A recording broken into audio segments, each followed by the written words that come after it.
ओम नमः शिवाय। दोस्तों, भगवान शिव और माता पार्वती की कृपा आप सभी पर सदैव बनी रहे।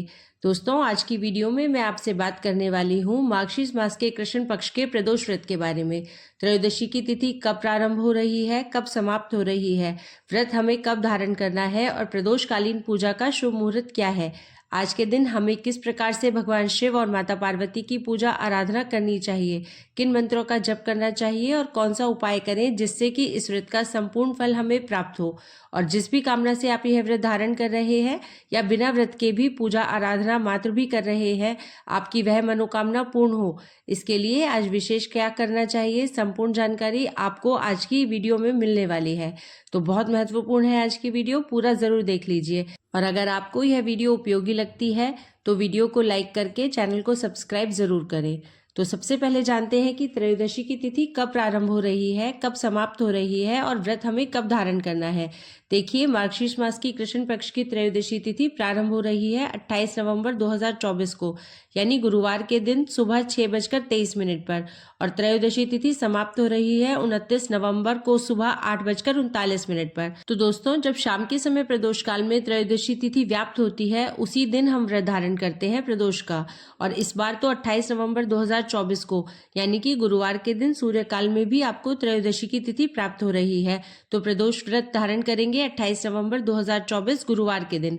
गुरुवार के दिन जब प्रदोष का व्रत आता है तो इसे कहा जाता है गुरु प्रदोष, और गुरु प्रदोष का व्रत धारण करने से बहुत अधिक पुण्य फलों की प्राप्ति होती है।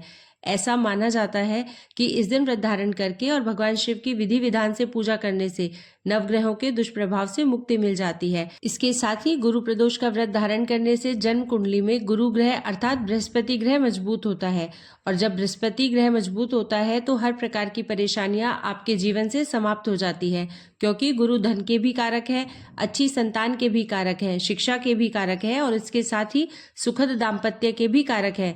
इसलिए गुरु प्रदोष बहुत महत्वपूर्ण माना जाता है। अगर आप व्रत धारण करते हैं अत्यंत ही श्रेष्ठ है।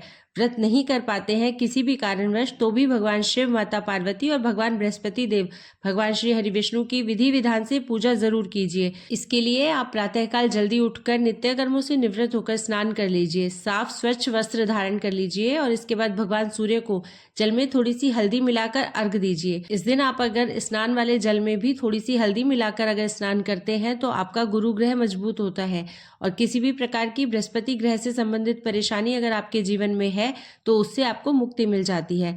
तो स्नान इत्यादि करने के बाद भगवान सूर्यदेव को जल देने के बाद आप अपने घर के मंदिर में शुद्ध देशी घी का दीपक जलाकर पहले नित्य की जो पूजा है, प्रतिदिन वाली जो आप पूजा करते हैं, वह कर लीजिए। फिर अपने व्रत का संकल्प लीजिए कि आज आप प्रदोष का व्रत धारण कर रहे हैं और जिस भी कामना से आप व्रत कर रहे हैं, अपनी कामना भी भगवान शिव और माता पार्वती से कह दीजिए और उनसे प्रार्थना कीजिए कि आपकी जो भी मनोकामना हो उसे पूर्ण करें। आपका व्रत, आपकी पूजा भगवान भोलेनाथ और माता पार्वती स्वीकार करे। और व्रत में, पूजा पाठ में यदि किसी भी प्रकार की भूल चूक हो जाए तो उसके लिए क्षमा मांगे। चलिए अब बात कर लेते हैं भगवान भोलेनाथ की पूजा की विधि।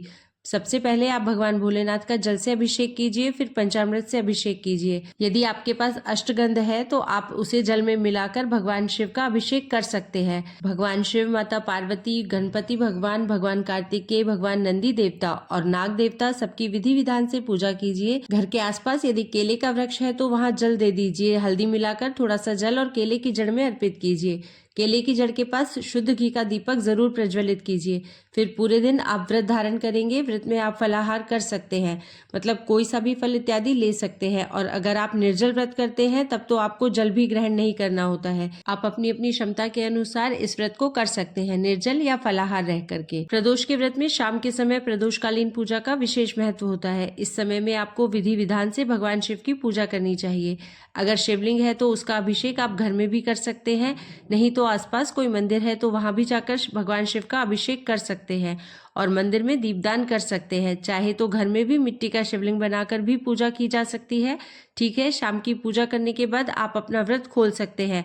कुछ भी मीठा भोजन करके जो भी आप भगवान को भोग लगाते हैं उसे ही प्रसाद स्वरूप में खाकर आप अपना व्रत खोल सकते हैं। भगवान को भोग में क्या अर्पित करें, तो आप खीर का भोग भी लगा सकते हैं, सफेद मिठाई का भोग भी लगा सकते हैं, आटे का चूरमा बनाकर उसका भोग भी लगा सकते हैं, हलवे का भोग भी लगाया जा सकता है। जैसी भी आपके पास उपलब्धता हो उसके अनुसार आप भगवान शिव की पूजा आराधना भोग इत्यादि कर सकते हैं। अब बात करते हैं प्रदोषकालीन पूजा के शुभ मुहूर्त के बारे में और इसके बाद आपको एक उपाय भी बताएंगे जो आपकी मनोकामना की पूर्ति के लिए बहुत ही अच्छा अचूक उपाय है। प्रदोषकालीन पूजा का शुभ मुहूर्त है 28 नवंबर 2024 को गुरुवार के दिन शाम को 5:24 से रात्रि 8:06 तक।